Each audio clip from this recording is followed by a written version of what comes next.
கிறிஸ்துவுக்குள் அன்பான அன்பு உள்ளங்களை இந்த நாட்களிலே மீண்டுமாய் ஒரு வாக்குத்தத்தத்தோடு நான் சந்திப்பதில் நான் மிக்க மகிழ்ச்சி அடைகிறேன். இந்த நாளிலும் 6ஆம் தேதி நவம்பர் மாதம் 2025 ஆண்டு இந்த காலை வேளையிலும் கர்த்தராகிய இயேசு கிறிஸ்துவின் நாமத்திலே இந்த வாக்குத்தத்தங்களை கேட்கிற ஒவ்வொரு பிள்ளைகளையும் நான் வாழ்த்துகிறேன், ஆசீர்வதிக்கிறேன். இந்த நாளிலும் வேத தியானத்திற்கு எடுத்துக்கொண்ட பகுதி சங்கீதம் 3வது வசனத்தை வாசிப்போமாயிருந்தால் கர்த்தருடைய வார்த்தை சொல்லுகிறது, அவன் நீர்க்கால ஓரமாய் நடப்பட்டு தன் காலத்தில் தன் கனியை தந்து இலையுதிராமல் இருக்கிற மரத்தை போல் இருப்பான், அவன் செய்வதெல்லாம் வாய்க்கும் என்று சொல்லி இந்த நாட்களிலே சொல்லப்படுகிறதை பார்க்கிறோம். அருமையான கர்த்தருடைய பிள்ளைகளே, இந்த காலை வேளையிலும் ஆண்டவர் நமக்கு கொடுக்கிற ஒரு வாக்குத்தத்தம் என்னவென்றால், நீ இலையுதிராதிருக்கிற மரத்தை போல் இருப்பாய், நீ செய்வதெல்லாம் வாய்க்கும் என்று சொல்லி கர்த்தர் இந்த நாட்களிலே நம்மோடு பேசுகிறதை பார்க்கிறோம். அருமையான அன்பு சகோதர சகோதரிகளே, நாங்கள் ஒரு நீர்க்கால ஓரமாய் நடப்பட்ட காலத்திலே கனியை கொடுக்கிறவர்களாய் இந்த நாட்களை நாங்கள் வாழ வேண்டுமா இருந்தால், இலையுதிராத ஒரு மரத்தை போல் இருக்க வேண்டுமா இருந்தால், நாங்கள் செய்வதெல்லாம் வாய்க்கும்படியாக இந்த நாட்களிலே நாங்கள் வாழும்படியாக இந்த நாட்களிலே இருக்க வேண்டுமா இருந்தால், நாங்கள் செய்ய வேண்டிய காரியம் என்னவென்றால், அவருடைய வேதத்திலே அங்கே பிரியமாயிருந்து இரவும் பகலும் அவருடைய வேதத்திலே தியானமாய் இருக்க வேண்டும் என்று கர்த்தருடைய வார்த்தை இந்த நாட்களிலே அங்கே சொல்லுகிறதை பார்க்கிறோம். அருமையான கர்த்தருடைய பிள்ளைகளே, ஆண்டவருடைய வேதத்திலே இந்த நாட்களிலே இரவும் பகலும் தியானமாயிருந்து அவருடைய வேதத்தை இந்த நாட்களை நாங்கள் தியானிக்கிற வேளையிலே இந்த வேதத்திலே சொல்லப்பட்ட இந்த ஆசீர்வாதங்கள் நம்மை சூழ்ந்து கொள்ளும் என்பதை இன்றைக்கு நாங்கள் பார்க்கக்கூடியதாக இருக்கிறது.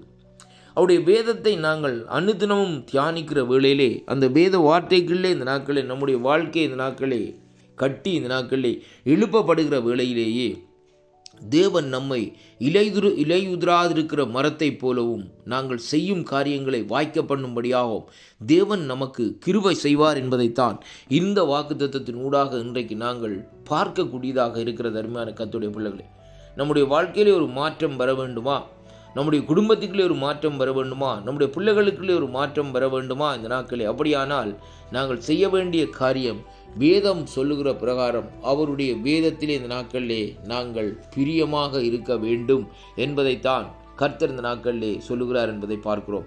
பிரியமாக இருக்கிறது மட்டுமல்ல, வேதம் சொல்லுகிற காரியம் என்னவென்றால் அந்த வேதத்திலே தியானமாயே இருக்க வேண்டும் என்று சொல்லி இன்றைக்கு நாங்கள் பார்க்கிறோம். அருமையான அன்பு சகோதரனே சகோதரியே, பாருங்கள் வேதத்திலே அங்கே வேதம் சொல்லுகிறது. பாருங்கள், ஈசாக்கு அங்கே தன்னுடைய தாயார் அதாவது மரித்ததற்கு பின்பாக அவர் ரெபேக்காவை சந்திப்பதற்கு முன்பாக பாருங்கள் அவர் தியானித்து கொண்டிருந்தார் என்று சொல்லி வேதம் சொல்லுகிறது. அருமையான கர்த்தருடைய பிள்ளைகளே, பாருங்கள் அந்த நாட்களிலே அவர்களுக்கு வேதம் இல்லாதிருந்தும் அவர்கள் என்ன செய்கிறார்கள் என்று சொன்னால், ஆண்டவரை ஒரு தியானத்திலே இந்த நாட்களிலே அந்த குறிப்பிட்ட நேரத்திலே ஆண்டவரோடு தியானத்தை இந்த நாட்களிலே செயல்படுத்துகிறதை பார்க்கிறோம். அருமையான கர்த்தருடைய பிள்ளைகளே, அதனாலே தான் ஈசாக்கினுடைய வாழ்க்கையில் இந்த நாட்களிலே தேவன் ஆசீர்வாதத்தை கட்டளிட்டார். அவர் 100 மடங்கு அதாவது அறுவடை செய்தார் என்று சொல்லி வேதம் சொல்லுகிறது. அருமையான கர்த்தருடைய பிள்ளைகளே, அப்படியானால் தேவன் நம்முடைய வாழ்க்கையிலே அப்படியான ஒரு ஆசீர்வாதத்தை கொண்டு வர வேண்டுமா இருந்தால் நாங்கள் அவருடைய வேதத்திலே பிரியமாக இருக்கிறது மட்டுமல்ல, அவரை இந்த நாட்களை தியானித்து கொண்டிருக்க வேண்டும் என்பதைத்தான் இந்த கர்த்தருடைய வார்த்தை இந்த நாட்களை நமக்கு நினைவு போட்டுகிறதை பார்க்கிறோம். அருமையான கர்த்தருடைய பிள்ளைகளே, இந்த நாளில் இந்த வாக்குத்தத்தங்களை சற்று சிந்தித்து பாருங்கள்.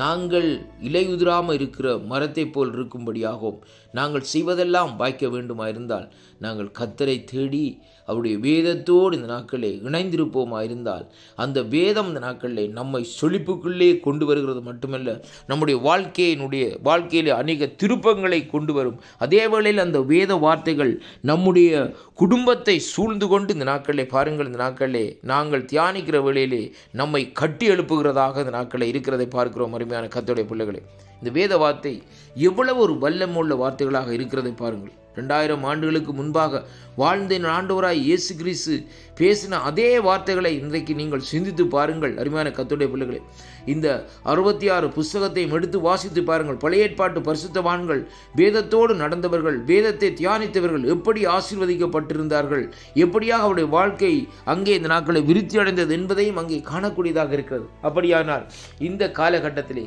வேதத்திலே இந்த நாட்களிலே நாங்கள் நம்முடைய வாழ்க்கையை கட்டுவோம். வேத வார்த்தைகளே நம்முடைய வாழ்க்கையை கட்டுவோம், நம்முடைய குடும்பத்தை கட்டுவோம். அப்பொழுது இந்த நாட்களிலே கர்த்தர் நம்மை இலை உதிராதிருக்கிற மரத்தை போலவும் நாங்கள் செய்கிற காரியமெல்லாம் வாய்க்கும்படியாகவும் தேவன் இந்த ஆசீர்வாதங்களை நமக்கு முன்பாக வைத்திருப்பார். அருமையான கர்த்தருடைய பிள்ளைகளே, இந்த வாக்குத்தத்தங்கள் உங்களுடைய வாழ்க்கையில் ஒரு ஆசீர்வாதத்தையும் ஒரு திருப்பத்தையும் இந்த நாட்களை கொண்டு வரும். நாங்கள் செய்ய வேண்டிய காரியம் அவருடைய வேதத்திலே பிரியமாயிருப்போம், தியானிப்போம். கர்த்தர் உங்களை ஆசீர்வதிப்பாராக. ஆமேன், ஆமேன்.